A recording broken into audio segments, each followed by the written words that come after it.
de hejl. Vi vidste de tog fejl. De siger Allahu Akbar, mens vi spiller luftgitar, for det er den nye start. Et rigtig slem og islamer barbar. Et spøgelse på vej, mens radiospeakeren siger nej, nej. Fra før de bliver født, har de lige som hørt. Det lyder godt nok skørt, men de er blevet med ind i en for en, der er meget slemme. Der er kun ens rette vej frem. Tager de toget under jorden, kan det aldrig mere bruges af nogen. De bruger prævention, en tørklæd kreation. De bruger den kun ude, men næsten ikke derhjemme. Det kan vi godt se i skolegården. De spiller skak med nogle tvillingtårn. Måske en dag de lander blødt mellem jomfrulån.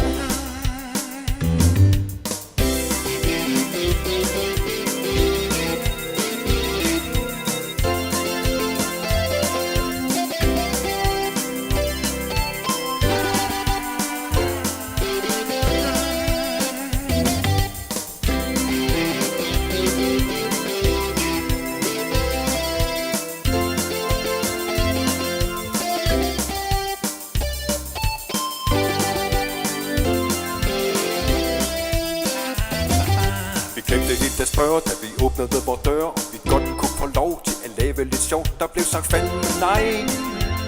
Hotel var bare svar til dig og mig. Må vi slet ikke tegne en lille Gusten Muhammed-streg. Må vi dit, må vi dat? Vi skal spørge til vi får spat. Sharia mig her og sharia mig der. Hvem var den store klovn, der smed historien i kakkeloven? Sikke spas vi kunne få, hvis alting pludselig kom fra oven. De skriver på halal, det lugter mest som tjal. De siger salam haram, vi vil have noget mere nam, så de kan slet ikke se igennem tågerne fra en fed. Så de skal nok snart have hjælp til at skifte deres partisaner og blæ. For før vi ved alt det, før vi ved hvad der er sket, er vi hyldet ind i forbud, og helt sikkert uden forhud, så må vi søge asyl. Vi tager os bare en stor alby, for det er nu det sikreste mod hjemve og mod krudt og tortyr.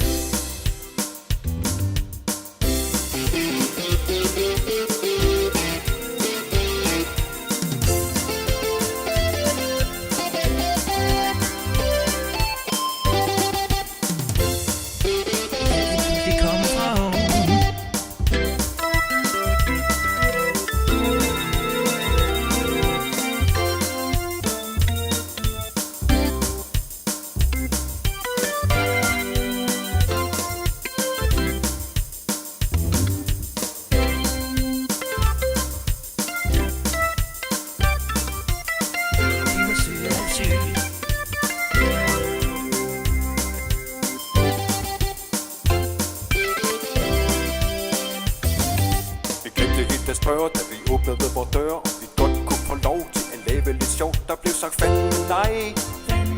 Hotel var bare svar til dig og mig. Må vi slet ikke tegne en lille Gusten Muhammed-streg. De skriver på halal, det lugter mest som tjal. De siger salam haram, vi vil have noget mere nam, så de kan slet ikke se igennem tågerne fra en fed. Så de skal nok snart have hjælp til at skifte deres partisaner og blæ.